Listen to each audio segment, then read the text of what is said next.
નમસ્કાર વિદ્યાર્થી મિત્રો, સ્વાગત છે તમારું સંકલ્પ ક્લાસીસની યુટ્યુબ ચેનલમાં। આજે આપણે અભ્યાસ કરીશું ધોરણ 11 ના અર્થશાસ્ત્ર વિષયના પ્રકરણ નંબર 1 અર્થશાસ્ત્ર વિષય પ્રવેશ, કે જેનો મુદ્દો છે અર્થશાસ્ત્ર વિષયનું મહત્વ। અગાઉ આપણે 3 આકૃતિઓ વિશે ચર્ચા કરી છે। હવે અત્યાર સુધી જે આપણે પહેલું પ્રકરણ પૂર્ણ કર્યું છે, બરાબર છે, અત્યાર સુધી જેટલા મુદ્દાઓ આપણા પૂર્ણ થયા છે, તો એ જેટલી બી બાબત છે તો એના આધારે આપણા જીવનમાં, માનવીના જીવનમાં અર્થશાસ્ત્ર શું મહત્વ ધરાવે છે એના વિશેની ચર્ચા કરવાની છે। હવે આ જે ક્વેશ્ચન છે અર્થશાસ્ત્રનું મહત્વ, એ તમને 3 માર્કમાં પૂછી શકે છે અને 3 મુદ્દા એના આપેલા છે। 3 પ્રકારનું અલગ અલગ મહત્વ રજૂ કરવામાં આવેલું છે। સૌથી પહેલા આપણે શરૂઆત કરીએ એની પ્રસ્તાવનાથી, એટલે કે પ્રશ્ન કઈ રીતે લખાય છે, આન્સર એનો।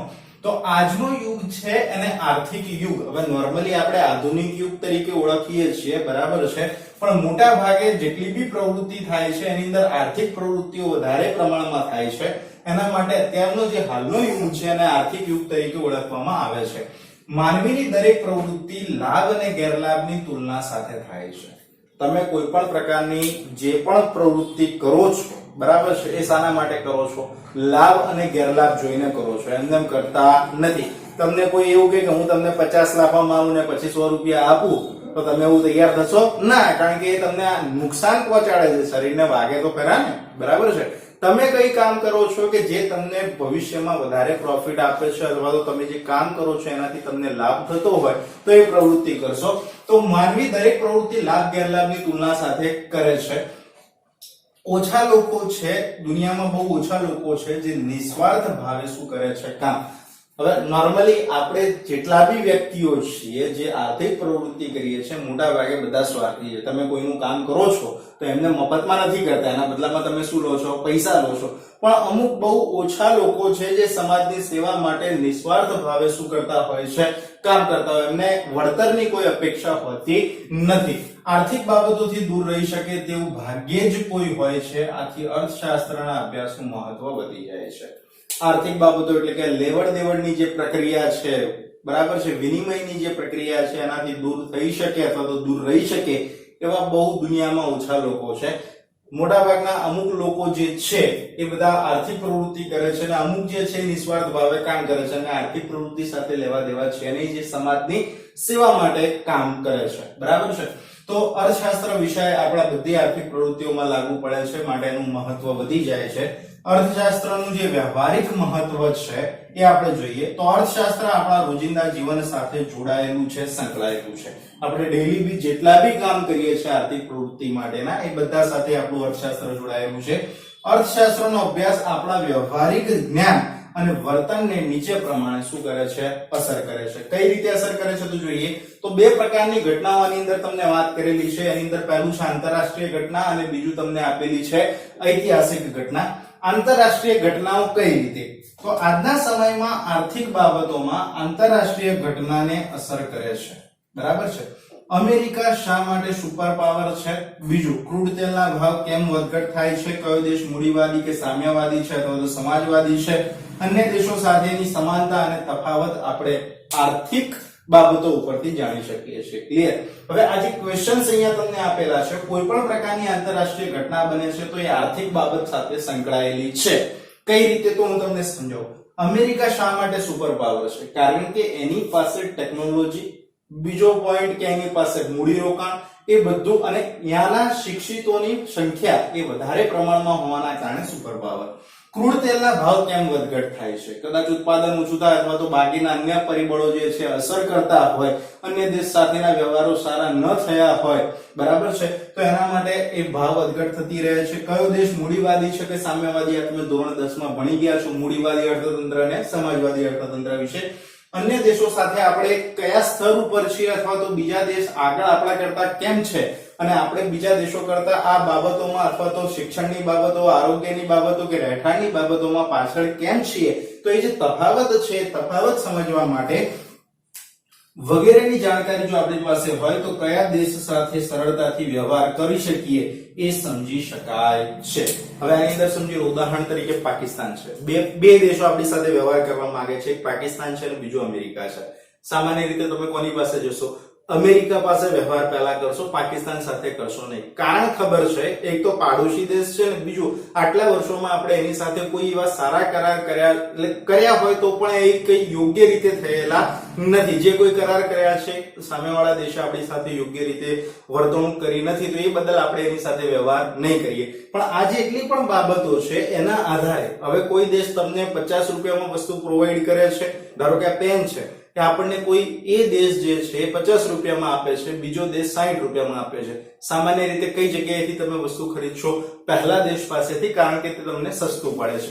તો અહીંયા એ જ વસ્તુ છે કે ભાઈ અર્થશાસ્ત્ર જે વિષય છે આપણને એ બાબતોની જાણકારી આપે છે કે કયા દેશ સાથે વ્યવહારો કરવા અને કયા દેશ સાથે ન કરવા. કારણ કયું છે? તો આ બાબતો વિશે આપણને જો જાણકારી હોય તો આ બાબતોની જાણકારી પણ અર્થશાસ્ત્ર દ્વારા જ મળે છે. ક્લિયર? એના જે સિદ્ધાંતો છે એ પ્રૂવ કરીને આપે છે કે કયા સાથે વ્યવહાર કરવો અને કયા દેશ સાથે ન કરવો. તો એના માટે એટલે કે આંતરરાષ્ટ્રીય ઘટનાઓ માટે આ જેટલી બી ઘટના છે બધી આંતરરાષ્ટ્રીય ઘટના કહેવાય. બરાબર છે? કોઈ દેશ માટે નથી, આખી દુનિયાને લાગુ પડે છે. ઐતિહાસિક ઘટનાઓની વાત કરીએ તો જો તેજાના અને ગરમ મસાલાના ભાવ વધ્યા, તેથી ઇંગ્લેન્ડના વેપારીઓ ઈસ્ટ ઇન્ડિયા કંપનીની સ્થાપના કરી. હવે આપણને લગભગ નાના ધોરણમાં એક જગ્યાએ આવી ગયું છે કે ભાઈ આપણે તુર્કના દેશો તરફથી શું કરતા હતા કે ભાઈ તુર્કી જેને કહેવાય છે અહીંયાથી આપણે શું કરતા હતા, આ લોકોને મરી મસાલા, તેજાના કાપડ ને એવું બધું પહોંચાડતા હતા. પણ મુસ્લિમોએ જે પ્રદેશ છે જીતી લીધો છે, તુર્ક મુસ્લિમોએ. બરાબર છે? તો એના કારણે ત્યાંનો જે જવાનો જે જળમાર્ગ હતો એ બંધ થઈ ગયો. બરાબર છે? જે જમીન માર્ગ હતો, જમીન માર્ગ હતો એ બંધ થઈ ગયો. એના માટે નવો જળમાર્ગ શોધવાની જરૂર પડી અને એના પછી આ જે પ્રોબ્લેમ્સ ઊભી થઈ કે ભાઈ અહીંયાથી ડાયરેક્ટલી માલ પહોંચી શકે એમ હતો નહીં. તો એના કારણે થઈને ગરમ મસાલા અને તેજાના વસ્તુઓના ભાવ વધી ગયા અને એથી ત્યાંના જે ઇંગ્લેન્ડના વેપારીઓ છે એમને ઈસ્ટ ઇન્ડિયા કંપની સ્થાપી અને ભારતમાં એ લોકોએ શું કર્યો? વેપાર શરૂ કર્યો. અને વેપાર શરૂ કર્યો એના થોડાક વર્ષો પછી એમણે આપણા ઉપર શું કર્યું? શાસન કરવાનું શરૂ કર્યું. હવે ભારતમાં જે વેપાર એ લોકોએ સ્થાપ્યો તો એના કારણે ભારતની જે રોજગારી હોય, જે ઉદ્યોગ ધંધો હોય એ પડતી શરૂ થઈ ગઈ. આપણે બધા જાણીએ છીએ કે અંગ્રેજોએ શાસન શરૂ કર્યું, મીઠાને ઉપર કર લાગુ કરી દીધો, કાપડ અહીંયા સસ્તું વેચવા લાગ્યા, જેના કારણે એ લોકો તો સારા, ઇંગ્લેન્ડમાં ઔદ્યોગિક ક્રાંતિ થઈ ગઈ હતી, ટેકનોલોજીથી કાપડ ઉત્પાદિત કરતા હતા, એટલે એમનું કાપડ કેવું રહેતું? સસ્તું. અને પરિણામે એની સામે આપણે અહીંયા હાથ વણાટથી જે સુતરાઉ કાપડ બનતું હતું એ કેવું રહેતું હતું? મોંઘું. તો પરિણામે આપણું વેચાણ કેવું થવા લાગ્યું? ઓછું. એટલે કે ઉદ્યોગ ધંધામાં શું થતી ગઈ? પડતી. અને બીજું છે કે અન્ય જે જીવન જરૂરિયાતની જે ચીજ વસ્તુઓ હોય એના ઉપર ઊંચા કરવેરા એમના દ્વારા લાગવામાં આવ્યા, જેના કારણે એ શાસનનો શું કરવામાં આવ્યો? વિરોધ કરવામાં આવ્યો. તો આ કેવી ઘટના છે? આખી ઐતિહાસિક ઘટના છે. આ શાના કારણે સર્જાઈ?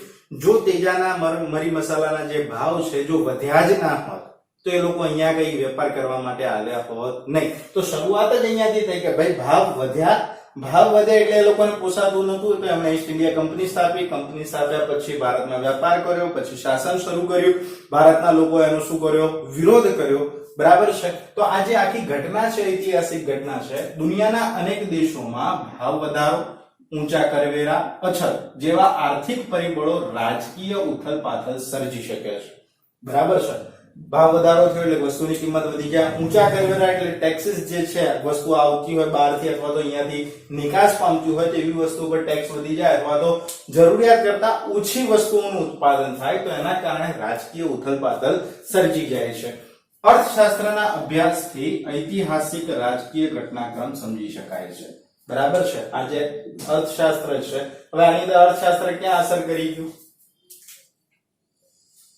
ભાવ વધ્યા તો એના કારણે શું થયું? ફુગાવો સર્જાયો. ફુગાવો સર્જાયો તો આપણી પાસે પૈસા ના હોય તો જ્યાં સુધી ભાવ ના ઘટે ત્યાં સુધી તમારે રાહ જોવી પડે. અને આ ઇંગ્લેન્ડના જે વેપારી એમને સૌથી સસ્તું મળે એવું ક્યાં હતું? ભારતમાં. તો એ લોકોએ ભારતમાં વેપાર શરૂ કર્યો. તો આખી એક જે ઘટના સર્જાઈ ગઈ એ ઐતિહાસિક ઘટના બની ગઈ કે ભાઈ ભારતમાં આયા, શાસન કર્યું, વેપાર કર્યો. પછી ભારતના લોકો જે પ્રજા જે છે એને પોસાયું નહીં, રોજગારી ધંધા ઉદ્યોગોમાં મંદી સર્જાઈ ગઈ. તો એના કારણે અહીંયાના લોકોએ જે ઇંગ્લેન્ડની જે પરિસ્થિતિ એટલે કે ઇંગ્લેન્ડની જે કંપની હતી એનો શું કર્યો? વિરોધ કર્યો. પરિણામે પછી દેશ 1947માં આઝાદ થયો. બરાબર છે? તો એ આખી ઐતિહાસિક ઘટનાક્રમ એ આર્થિક બાબતો સાથે જોડાયેલું હતું. હવે આ હતું તમારું વ્યવહારિક મહત્વ, જેની અંદર બે ઘટના આવી ગઈ, ઐતિહાસિક ઘટના અને બીજી છે આંતરરાષ્ટ્રીય ઘટના. આર્થિક મહત્વ આપણે જોઈએ તો આર્થિક મહત્વમાં પહેલું છે રોજબરોજના વ્યક્તિગત નિર્ણયો માટે આપણે ડેઈલી જેટલા બી કામ કરીએ છીએ એની અંદર ક્યાંક ને ક્યાંક અર્થશાસ્ત્ર આપણને ઉપયોગમાં છે. કઈ રીતે? અભિનેતા હોય, ગાયક હોય, ડોક્ટર હોય, વકીલ હોય કે શિક્ષક હોય, બધા પોતાની રીતે શું કરતા હોય? આર્થિક રોકાણ કરતા હોય, ક્યાંક ને ક્યાંક પોતાની બચત મૂકી રાખતા હોય. આર્થિક પ્રવૃત્તિમાં ન જોડાયેલ લોકો પણ મૂડી રોકાણ કરે, બચત કરે, ખર્ચ કરે, આવક સાથે જોડાયેલા હોય છે. ક્લિયર?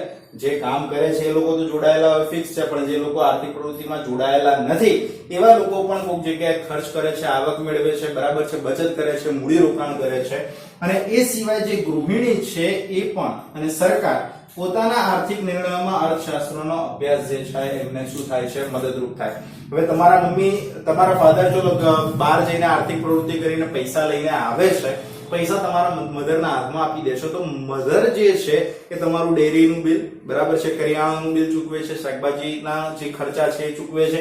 તો એના માટે પણ અર્થશાસ્ત્રનો એક ભાગ જેને અંદાજપત્ર તરીકે ઓળખવામાં આવે છે એ ખ્યાલ આવે, બરાબર છે. તમારી ફી ભરવાની છે, ડેરીનું બિલ ચૂકવવાનું છે, એ સિવાય તમારે શાકભાજીના પૈસા કાઢવાના છે, બરાબર છે, અન્ય કોઈ જરૂરિયાત હોય, દવાખાનું હોય, ઘરમાં કોઈ બીમાર વ્યક્તિ હોય તો એનો ખર્ચો કાઢવાનો છે. તો એ બધી જગ્યાએ તમારે સાની જરૂરિયાત રહેશે? અર્થશાસ્ત્રની. તમે એમાં શું કરશો કે જે પહેલા મુખ્ય જરૂરિયાત છે એ સંતોષવા પ્રયત્ન કરશો, મોજ શોખની જરૂરિયાતો પહેલા સાઈડમાં રાખશો. કેમ? કારણ કે તમારી પાસે પૈસા ત્યારે ઓછા હશે. ક્લિયર? તો રોજબરોજના જે નિર્ણયો છે એ લેવા માટે અભિનેતા હોય, ગાયક હોય, કોઈ પણ વ્યક્તિ છે એ આર્થિક પ્રવૃત્તિ કરતી હોય તો એ મૂડી રોકાણ પણ કરવાની છે અને બચત પણ કરવાની. પરંતુ જે આર્થિક પ્રવૃત્તિમાં જોડાયેલા નથી તો એવા લોકો પણ મૂડી રોકાણ અને બચત કરે જ છે. અને એ સાથે સાથે ગૃહિણી હોય કે સરકાર હોય એમને પોતાના આર્થિક નિર્ણયો કરવામાં, એટલે કે કોઈ પણ પ્રકારનું ડિસિઝન લેવા માટે અર્થશાસ્ત્રનો ઉપયોગ વધારે મદદરૂપ થાય છે. ક્લિયર?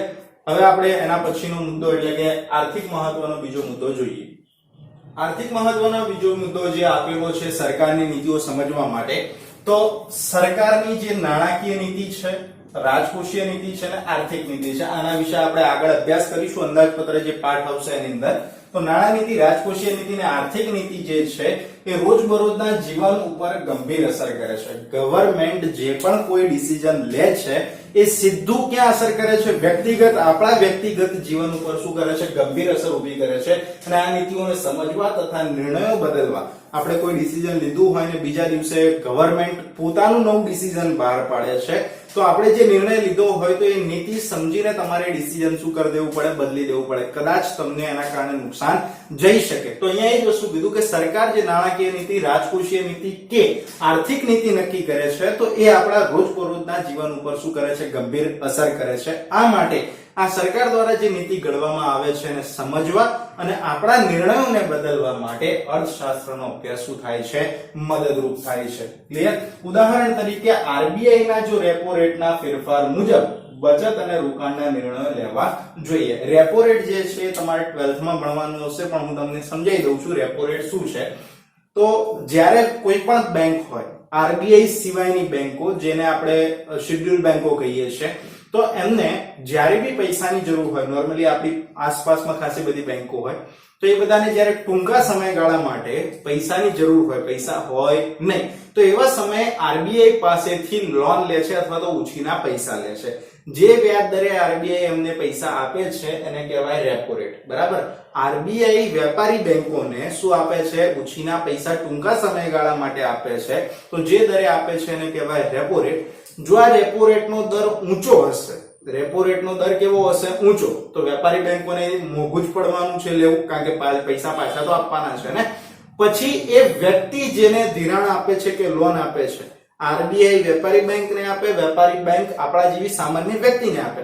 જો એ લોકો વધારે વ્યાજ ચૂકવતા હોય તો આપણી પાસેથી કેવું વ્યાજ લેવાના છે? વધારે. બરાબર છે? તો જ્યારે રેપો રેટ વધુ હોય તો ત્યારે રોકાણ કોઈ જગ્યાએ કરવા પ્રયત્ન નહીં કરવાનો. પૈસા ના હોય ને આપણે લોન લઈને જો રોકાણ કરવા માંગતા હોય તો ત્યારે તમારે રોકાણ કરવું જોઈએ નહીં. જ્યારે રેપો રેટ નીચે જાય, રેપો રેટ કેવો થઈ જાય? ઓછો થાય, તો બેંકને, જે વેપારી બેંક છે એને ઓછા વ્યાજ દરે પૈસા મળશે, તો તમારી પણ વ્યાજ દરનું પ્રમાણ કેવું રહેશે? ઓછું. તમે 12th માં આવશો એટલે તમને વધારે ખ્યાલ આવશે. બરાબર છે? તો આરબીઆઈ ના રેપો રેટના ફેરફાર મુજબ આપણે બચત અને મૂડી રોકાણના નિર્ણયો લેવા જોઈએ. એટલે કે સરકારની નીતિ છે એક પ્રકારની. છેલ્લું અને આખરી મહત્વ જે આપ્યું છે અર્થશાસ્ત્ર વિષયમાં એ છે વ્યવસાયિક મહત્વ.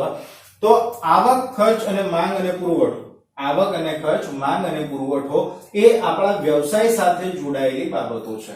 બરાબર છે. તમે કોઈ ધંધો કે બિઝનેસ ચલાવો છો તો આ ચાર બાબતો તો થાય. તમે કોઈને વસ્તુ વેચો છો તો બદલામાં શું મળે છે? આવક મળે. અને તમે કોઈની પાસેથી વસ્તુ ખરીદો છો તો સામે શું કરવો પડે છે? ખર્ચ. આવક ખર્ચ થઈ ગયો. માંગ અને પુરવઠો, તમારી પાસે કેટલા પ્રમાણમાં વસ્તુ પડી છે અને સામેવાળી વ્યક્તિ કેટલી વસ્તુઓની માંગ કરે છે તો પુરવઠો, તમારી પાસે જે જથ્થો પડ્યો છે એ તમારો પુરવઠો છે, સામેવાળી વ્યક્તિ જે માંગે છે એની માંગ છે. તો આ ચાર બાબતો કોઈ પણ પ્રકારના વ્યવસાય સાથે જોડાયેલી છે. અર્થશાસ્ત્રનો અભ્યાસ દરેક વ્યવસાયની આર્થિક ગણતરી માટે મદદરૂપ છે. આ ચારની ગણતરી માટે તમારી પાસે અર્થશાસ્ત્ર વિષયનું થોડું ઘણું જ્ઞાન હોવું જરૂરી છે. વસ્તુ કે સેવાના કિંમત નિર્ધારણ કરવું હોય એટલે કિંમત નક્કી કરવી હોય, સાધનો કે કાચા માલનું ખરીદ વેચાણ કરવું હોય, શ્રમિક અથવા તો કર્મચારીનું વેતન નક્કી કરવું હોય તો એના માટે અર્થશાસ્ત્રનો અભ્યાસ શું થાય છે? મદદરૂપ થાય. આગળ જોશો એમ તમને ખબર પડશે કિંમત નિર્ધારણ એટલે કે કિંમત નક્કી કરવાની પ્રક્રિયા ક્યારે નક્કી થાય તો વસ્તુનો પુરવઠો અને માંગ બંને એકબીજા સાથે સરખા થાય, જે કિંમતે સરખા થાય એ કિંમત નક્કી કરવામાં આવે છે. સાધનો અને કાચા માલનું ખરીદ વેચાણ, હવે સસ્તી વસ્તુ ખરીદવી કે મોંઘી વસ્તુ ખરીદવી, સારી ગુણવત્તાવાળી ખરીદવી કે ખરાબ ગુણવત્તાવાળી ખરીદવી, એ બધું આપણા ઉપર ડિપેન્ડેડ છે, પણ આપણને થોડું ઘણું અર્થશાસ્ત્રનો ખ્યાલ હોવો જોઈએ. હવે એક વસ્તુ હું તમને ઉદાહરણ તરીકે સમજાવું કે જે જગ્યાએ 15 દુકાનો લાઈનમાં કપડાની લાગેલી છે તો ત્યાં તમે નવી દુકાન ખોલવા જાઓ તો તમને પ્રોફિટ કેવો થશે? ઓછો. તમારે દુકાન કઈ જગ્યાએ ખોલવી જોઈએ કે જ્યાં બીજી કોઈ દુકાન અવેલેબલ નથી ને છે તો ઓછા પ્રમાણમાં છે, ત્યાં તમે દુકાન ખોલો તો તમને પ્રોફિટ કેવો થશે? વધારે. ક્લિયર? ઉદાહરણ તરીકે તીવ્ર સ્પર્ધાવાળા બજારમાં, જેને આપણે હરીફાઈ કહીએ છીએ, જે જગ્યાએ હરીફાઈ ચાલતી હોય ત્યાં તમે કિંમત ઘટાડીને ગ્રાહકોને આકર્ષી શકો છો. આ તમને મેં કીધું કે ભાઈ 15 જણા એક જગ્યાએ છે ત્યાં તમે દુકાન ખોલો તો પ્રોફિટ ઓછો થાય, પણ જો તમારી હરીફાઈમાં ટકવું હોય તો અન્ય જેટલી પણ દુકાનો છે એના કરતા તમારે કિંમત કેવી રાખવી જોઈએ? ઓછી કિંમત રાખશો એટલે પબ્લિક જે બાકી 15 દુકાનોમાં જતી હતી એ ખરીદવા વસ્તુ તમારા ત્યાં આવશે, એટલે તમારી જે ઇમેજ છે થોડી ઘણી સુધરી જાય, તમને થોડો ઘણો પ્રોફિટ પણ થઈ શકે. પણ તમે જો બાકી 15 દુકાનોની સરખામણીએ વધુ કિંમત રાખો છો તો તમને પ્રોફિટ થવાનો નથી, કારણ કે ગ્રાહકને તમારા કરતા સસ્તી વસ્તુ ત્યાં બાજુની દુકાનોમાં મળી રહે છે. અર્થશાસ્ત્ર જે છે આર્થિક નિર્ણયો કરવામાં મદદરૂપ થાય છે અને આર્થિક જગતમાં માણસના મુખ્ય 3 સ્વરૂપ જે શોર્ટ ક્વેશ્ચનમાં પૂછવામાં આવે છે કે આર્થિક જગતમાં માનવીના અથવા તો માણસના કેટલા સ્વરૂપ છે? કયા? તો 3 સ્વરૂપ છે. એક ગ્રાહક તરીકે, ઉત્પાદક તરીકે અને શ્રમિક તરીકે. આપણે કામ બી કરીએ છીએ, ઉત્પાદન બી કરીએ છીએ અને શું કરીએ છીએ? ગ્રાહક તરીકે વસ્તુ ખરીદીએ પણ છીએ. તો આર્થિક જગતમાં જો વાત કરીએ તો માનવીના મુખ્ય 3 સ્વરૂપો છે. એક ગ્રાહક તરીકે, ઉત્પાદક તરીકે અને શ્રમિક તરીકે. તો વિદ્યાર્થી મિત્રો, આજના લેક્ચરમાં આપણે અર્થશાસ્ત્ર વિષયના મહત્વ વિશે અભ્યાસ કર્યો છે. બરાબર છે. અહીંયા તમારું આ ચેપ્ટર જે છે પ્રકરણ નંબર 1 અર્થશાસ્ત્ર વિષય પ્રવેશ આજે પૂર્ણ થાય છે. ક્લિયર? નેક્સ્ટ લેક્ચરમાં આપણે અર્થશાસ્ત્ર નહીં પરંતુ આંકડાશાસ્ત્રના પ્રકરણ નંબર 2 માહિતીનું નિરૂપણ એના વિશેની ચર્ચા કરીશું. ત્યાં સુધી અસ્તુ.